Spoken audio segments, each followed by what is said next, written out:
on the inhumanity of the slave trade. Bristol, thine heart hath throbbed to glory. Slaves, e'en Christian slaves, have shook their chains, and gazed with wonder and amazement on thee. Hence, ye grovelling souls, who think the term I give of Christian slave a paradox. To you I do not turn, but leave you to conception narrow. With that be blessed, nor dare to stretch your shackled souls along the course of freedom.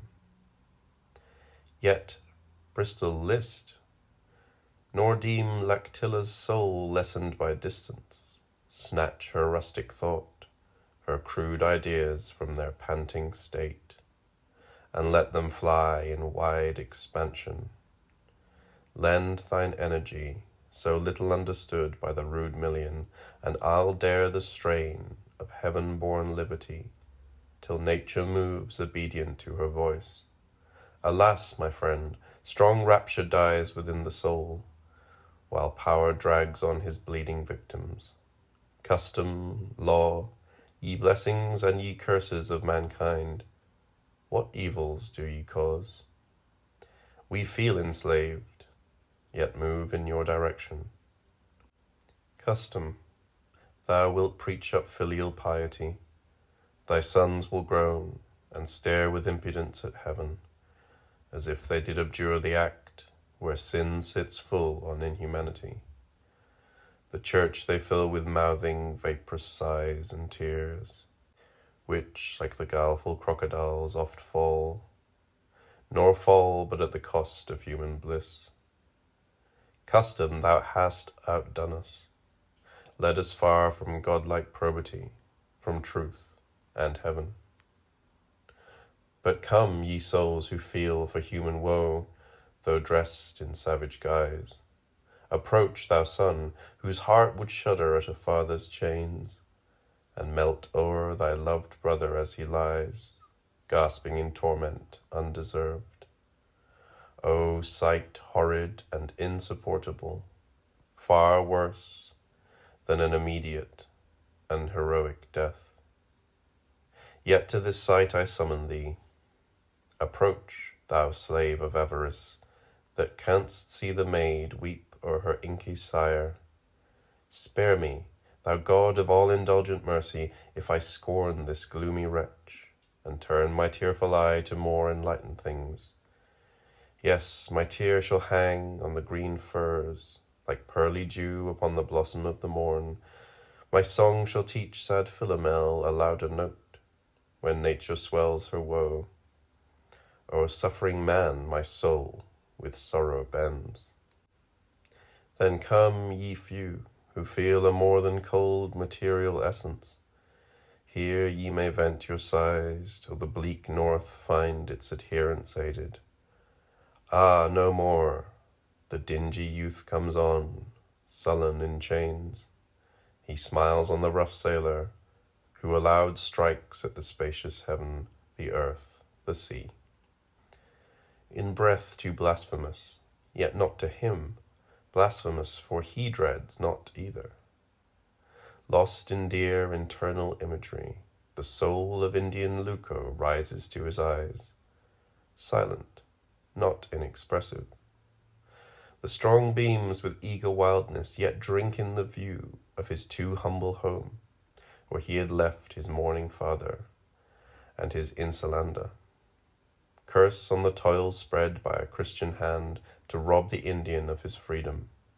Curse on him who from a bending parent steals his dear supportive age, his darling child. Perhaps a son, or a more tender daughter, who might have closed his eyelids as the spark of life gently retired. O thou poor world, thou fleeting good to individuals, see how much for thee they care, how wide they ope their helpless arms to clasp thee, vapour thou. More swift than passing wind, thou leav'st them not amid the unreal scene, but a scant grave. I know the crafty merchant will oppose the plea of nature to my strain, and urge his toils are for his children. The soft plea dissolves my soul. But when I sell the sun, thou God of nature, let it be my own. Behold that Christian. See what horrid joy lights up his moody features, while he grasps the wished-for gold, purchase of human blood. Away, thou seller of mankind, bring on thy daughter to this market, bring thy wife, thine aged mother, though of little worth, with all thy ruddy boys. Sell them, thou wretch, and swell the price of lucre. Why that start? Why gaze as thou wouldst fright me from my challenge with look of anguish? Is it nature strains thine heartstrings at the image? Yes, my charge is full against her, and she rends thy soul, while I but strike upon thy pitiless ear, fearing her rights are violated. Speak, astound the voice of justice, bid thy tears melt the unpitying power, while thus she claims the pledges of thy love. Oh, throw thine arm around thy little ones, and loudly plead thou canst not sell thy children. Yet beware lest Luco's groan be heard. Should that prevail, justice will scorn thee in her turn, and hold thine act against thy prayer. Why clasp, she cries, that blooming youth? Is it because thou lovest him? Why Luco was beloved, then wilt thou feel, thou selfish Christian, for thy private woe, yet cause such pangs to him that is a father? Whence comes thy right to barter for thy fellows? Where are thy statutes? Whose the iron pen that gave thee precedent? Give me the seal of virtue or religion for thy trade, or I will ne'er upbraid thee. But if force superior, hard brutality alone become thy boast, hence to some savage haunt, nor claim protection from my social laws. Luco is gone. His little brothers weep, while his mother climbs the hoary rock whose point o'erhangs the main. No Luco there, no sound save the hoarse billows. On she roves, with love, fear, hope, holding alternate rage in her too anxious bosom. Dreary main, thy murmurs now are riot, while she stands listening to every breeze, waiting the step of gentle Luco. Ah, return, return, too hapless mother, thy indulgent arms shall never clasp thy fettered Luco more. See, Insulanda, artless maid, my soul keeps pace with thee and mourns. Now o'er the hills she creeps with timid foot, while Sol embrowns the bosom of the isle, to where she left her faithful lover. Here the well-known cave, by nature formed amid the rock, endears the image of her Luco. Here his pipe, formed of the polished cane, neglected lies, no more to vibrate. Here the useless dart, the twanging bow, and the fierce panther's skin salute the virgin's eye. But where is Luco? He comes not down the steep, though he had vowed, when the sun's beams at noon should sidelong gild the cave's wide entrance, he would swift ascend to bless his Insulanda. 10 pale moons had glided by, since to his generous breast he clasped the tender maid, and whispered love. O mutual sentiment, thou dangerous bliss, so exquisite that heaven had been unjust, had it bestowed less exquisite of ill. When thou art held no more, thy pangs are deep, thy joys convulsive to the soul, yet all are meant to smooth th' uneven road of life. For Insulanda Luco ranged the wild, holding her image to his panting heart. For her he strained the bow, for her he stripped the bird of beauteous plumage. Happy hour, when with these guiltless trophies he adorned the brow of her he loved.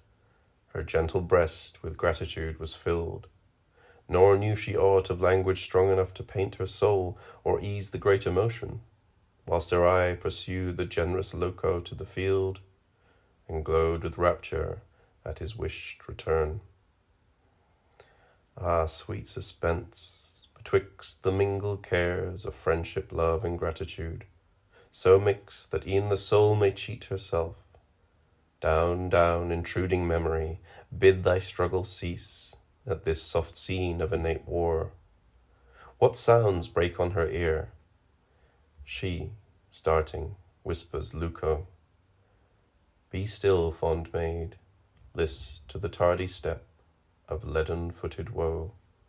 A father comes, but not to seek his son, who from the deck had breathed the last adieu.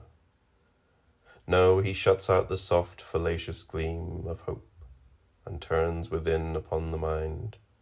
Horrid and dark are his wild, unenlightened powers.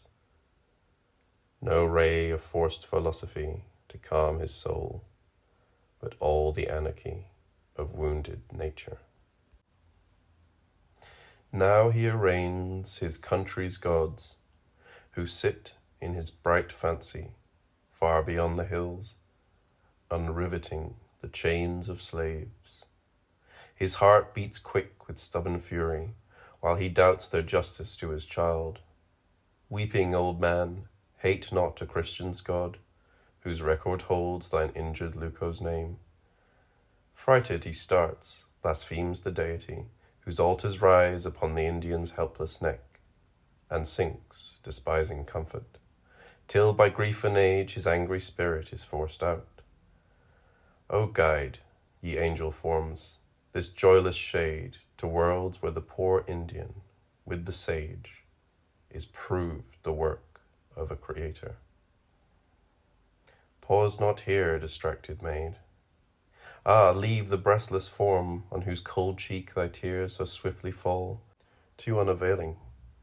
On this stone, she cries, my Luco sat, and to the wondering stars pointed my eye, while from his gentle tongue fell old traditions of his country's woe.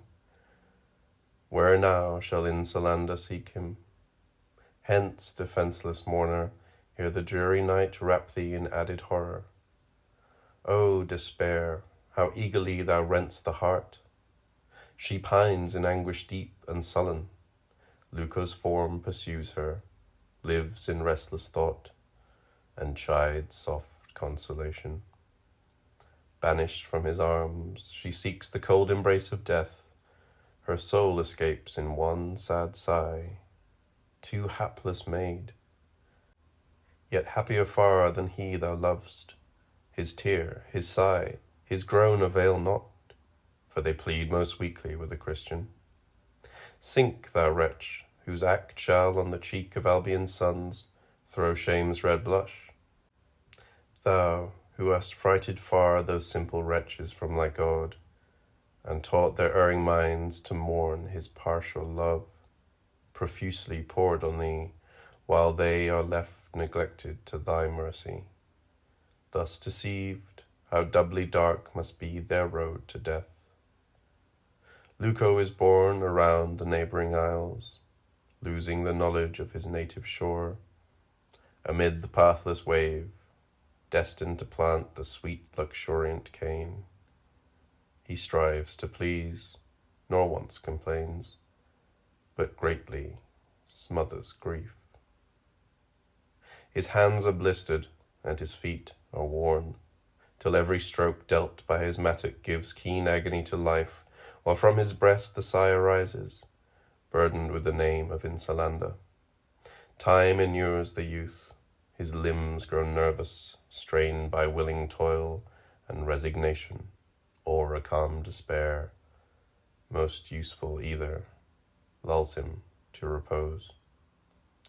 A Christian renegade, that from his soul abjures the tenets of our schools, nor dreads a future punishment, nor hopes for mercy, had fled from England to avoid those laws which must have made his life a retribution to violated justice, and had gained by fawning guile the confidence, ill-placed, of Luco's master. O'er the slave he stands with knotted whip, lest fainting nature shun the task too arduous, while his cruel soul, unnatural, ever feeds with gross delight upon his sufferings. Many slaves there were, but none who could suppress the sigh and bend so quietly as Luco. Long he bore the stripes, that from his manly bosom drew the sanguine stream too little prized. At length hope fled his soul, giving her struggles o'er, and he resolved to die. The sun had reached his zenith. Pausing faintly, Luco stood, leaning upon his hoe, while memory brought, in piteous imagery, his aged father, his poor fond mother, and his faithful maid. The mental group in wildest motion set, fruitless imagination. Fury, grief, alternate shame, the sense of insult, all conspire to aid the inward storm. Yet words were no relief. He stood in silent woe. Gorgon, remorseless Christian, saw the slave stand musing mid the ranks, and, stealing soft behind the studious Luco, struck his cheek with a too heavy whip that reached his eye, making it dark forever. Luco turned, in strongest agony, and with his hoe struck the rude Christian on the forehead. Pride, with hateful malice, seize on Gorgon's soul, by nature fierce, while Luco sought the beach, and plunged beneath the wave. But near him lay a planter's barge, whose seaman grasped his hair, dragging to life a wretch who wished to die. Rumour now spreads the tale, while Gorgon's breath, envenomed, aids her blast.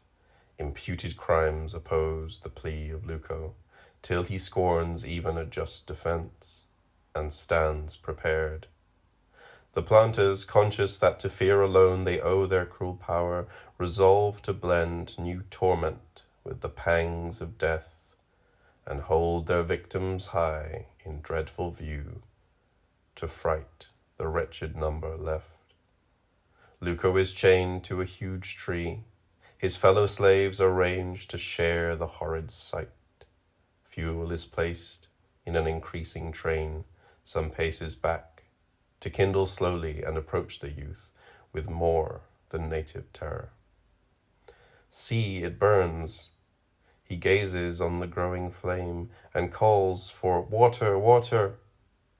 The small boons denied. E'en Christians throng each other to behold the different alterations of his face as the hot death approaches. Oh, shame, shame upon the followers of Jesus, shame on him that dares avow God. He writhes, while down his breast glide the unpitied tears, and in their sockets strain their scorched balls. Burn, burn me quick, I cannot die, he cries. Bring fire more close. The planters heed him not, but still prolonging Luco's torture, threat their trembling slaves around. His lips are dry, his senses seem to quiver, ere they quit his frame forever, rallying strong, then driven from the tremendous conflict. Sight no more is Luco's, his parched tongue is ever mute, yet in his soul his Insulanda stays, till both escape together. Turn, my muse, from this sad scene, lead Bristol's milder soul to where the solitary spirit roves, wrapped in the robe of innocence, to shades where pity breathing in the gale dissolves the mind, when fancy paints such real woe.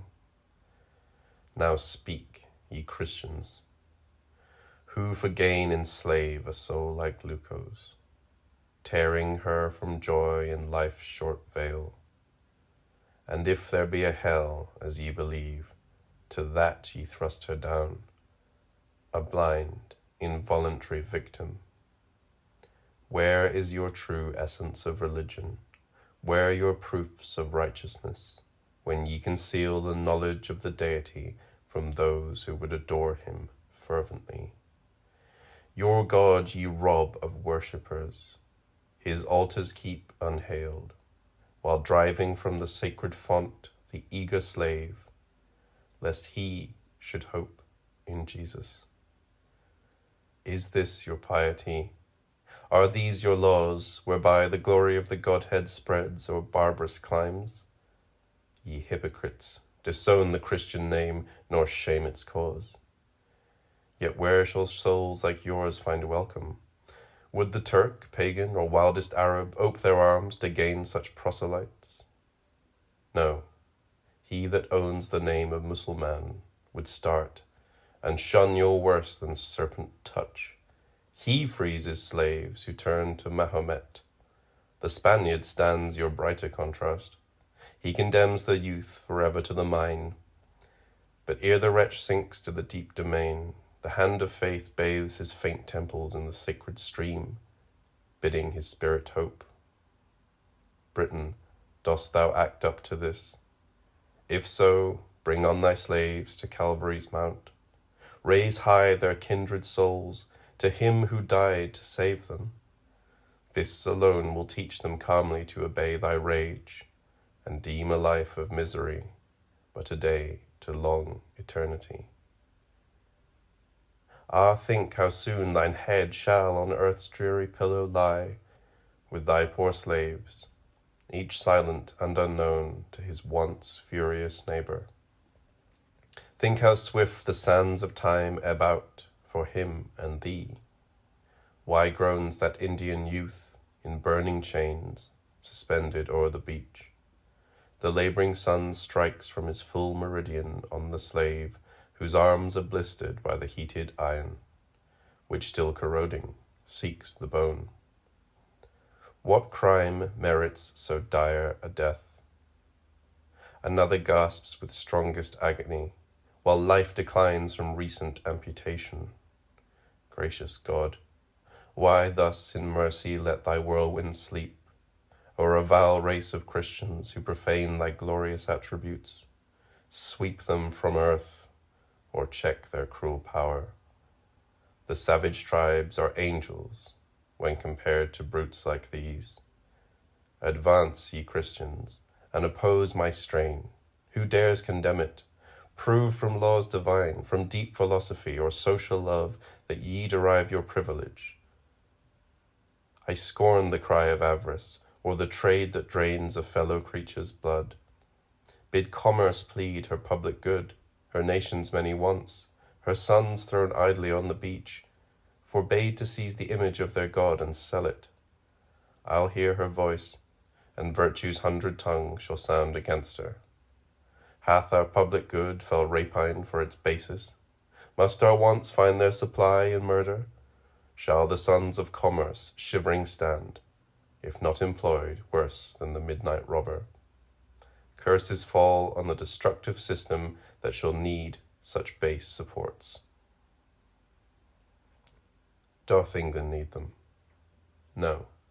Her laws with prudence hang the meagre thief that from his neighbour steals a slender sum, though famine drove him on. O'er him the priest, beneath the fatal tree, laments the crime, approves the law, and bids him calmly die. Say, doth this law that dooms the thief protect the wretch who makes another's life his prey, by hellish force to take it as his will? Is this an English law whose guidance fails when crimes are swelled to magnitude so vast that justice dare not scan them? Or does law bid justice an eternal distance keep from England's great tribunal, when the slave calls loud on justice only? Speak, ye few who fill Britannia's senate, and are deemed the fathers of your country. Boast your laws, defend the honour of a land so fallen, that fame from every battlement is flown, and heathens start, e'en at a Christian's name. Hail, social love, true soul of order, hail, thy softest emanations, pity, grief, lively emotion, sudden joy, and pangs too deep for language, are thy own.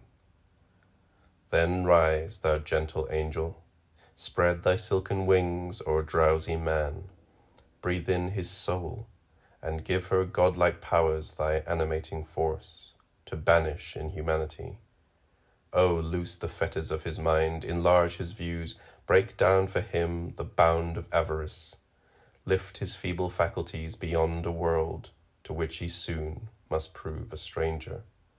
Spread before his ravished eye the varied tints of future glory, bid them live to fame, whose banners wave forever. Thus inspired, all that is great and good and sweetly mild shall fill his noble bosom. He shall melt, yea, by thy sympathy unseen, shall feel another's pang. For the lamenting maid his heart shall heave a sigh. With the old slave, whose head is bent with sorrow, he shall cast his eye back on the joys of youth, and say, Thou once couldst feel, as I do, love's pure bliss, parental fondness, and the dear returns of filial tenderness were thine, till torn from the dissolving scene. O social love, thou universal good, thou that canst fill the vacuum of immensity, and live in endless void. Thou that in motion first set'st the long lazy atoms by thy force quickly assimilating, and restrained by strong attraction. Touch the soul of man, subdue him, make a fellow creature's woe his own by heartfelt sympathy, whilst wealth is made subservient to his soft disease. And when thou hast to high perfection wrought this mighty work, say, Such is Bristol's soul.